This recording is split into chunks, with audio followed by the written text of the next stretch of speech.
छात्रों, आज हम पुरुषार्थ के बारे में अध्ययन करेंगे। मानव क्रियाएं अधिकांशतः लक्ष्योन्मुखी होती हैं। भारतीय सामाजिक संरचना, विशेषतः हिंदू सामाजिक संरचना में परंपरा की दृष्टि से मानव जीवन के 4 लक्ष्य बताए गए हैं: धर्म, अर्थ, काम और मोक्ष। यह चारों मिलकर पुरुषार्थ कहलाते हैं। भारतीय सामाजिक संरचना में धर्म केंद्रीय स्थान रखता है। वैचारिक दार्शनिक दृष्टि से धर्म इस बात पर बल देता है कि ईश्वर परम ब्रह्म, निराकार, अजन्मा, अमर, सर्वव्यापी, सर्वशक्तिमान, इस सृष्टि का रचयिता, भर्ता एवं संहार करता है। वह करुणानिधि एवं सृष्टि के चर अचर सभी प्राणियों का आराध्य है। प्रत्येक मनुष्य में आत्मा ही यथार्थ है। आत्मा ही परमात्मा के आंशिक गुण रखती है, क्योंकि वह भी अनश्वर है। वही शरीर के माध्यम से कर्म करती है। मनुष्य का शरीर आत्मा रूपी रथी के लिए रथ के समान है और इस रूप में बहुत महत्वपूर्ण है, क्योंकि इसी के द्वारा कर्म करके मनुष्य मोक्ष को प्राप्त कर सकता है।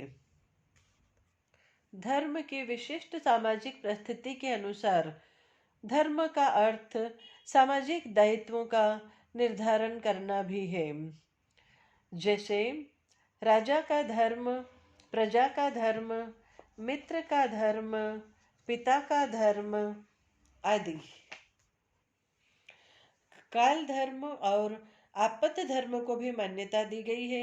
इसका आशय है, कुछ विशिष्ट परिस्थितियों में अथवा विपत्तियों में जहाँ व्यक्ति को निर्धारित धर्म के अनुसार कर्म करने की स्वतंत्रता न हो, समय के अनुसार निर्धारित आचरण में विवेकपूर्ण संशोधन किया जा सकता है।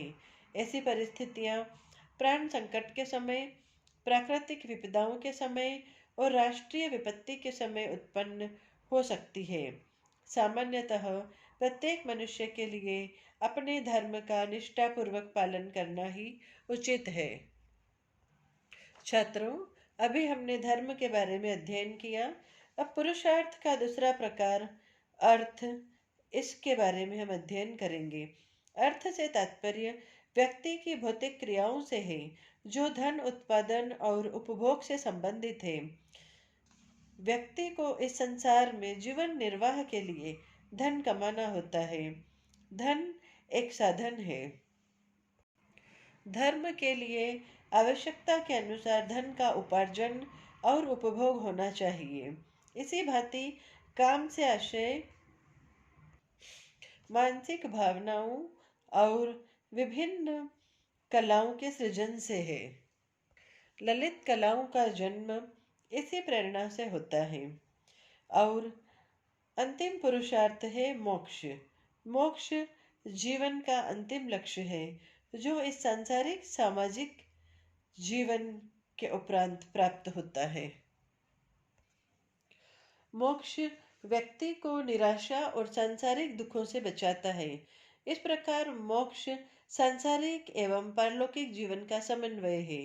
मोक्ष की धारणा ने ही भारतीय समाज को बड़ी बड़ी विपत्तियों से सुरक्षित किया है। व्यक्तियों को अपने कर्तव्य निर्वाह की प्रेरणा दी है, जिससे व्यक्ति अपने दायित्वों के प्रति उदासीन नहीं हो पाता। सभी ऋणों से मुक्ति के लिए व्यक्ति अपने दायित्वों के प्रति सचेष्ट रहता है। इससे उसमें मानवीय गुणों का उदय होता है और व्यक्ति जीवन की वास्तविकता को समझता है। इस प्रकार स्पष्ट है कि चारों पुरुषार्थ परस्पर संबंधित हैं।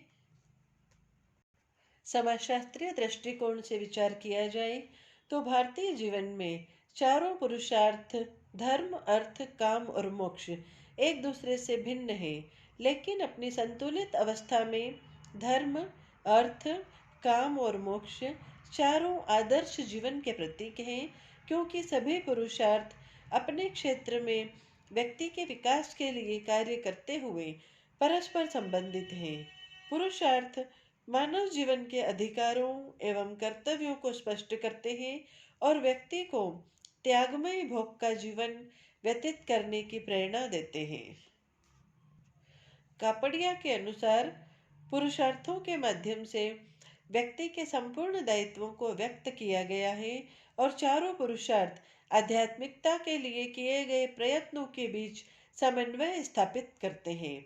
वास्तव में पुरुषार्थ व्यक्ति के संपूर्ण जीवन को प्रभावित करते हैं तथा उसके प्रमुख कर्तव्यों को चार प्रमुख भागों में विभाजित करते हैं, जिनकी पूर्ति करके ही मनुष्य मोक्ष का अधिकारी हो सकता है। इस प्रकार पुरुषार्थ व्यक्ति की पाशविक प्रवृत्तियों पर नियंत्रण कर उसे सामाजिक प्राणी बनाता है, व्यक्ति में मानवीय गुणों की वृद्धि करता है, धर्मानुकूल आचरण करने पर बल देता है और व्यक्ति को कर्तव्य की ओर उन्मुख करता है। चारों पुरुषार्थों का समाजशास्त्रीय दृष्टि से अत्यधिक महत्व है, क्योंकि चारों पुरुषार्थ मानव के सर्वांगीण विकास में अपनी महत्वपूर्ण भूमिका निभाते हैं।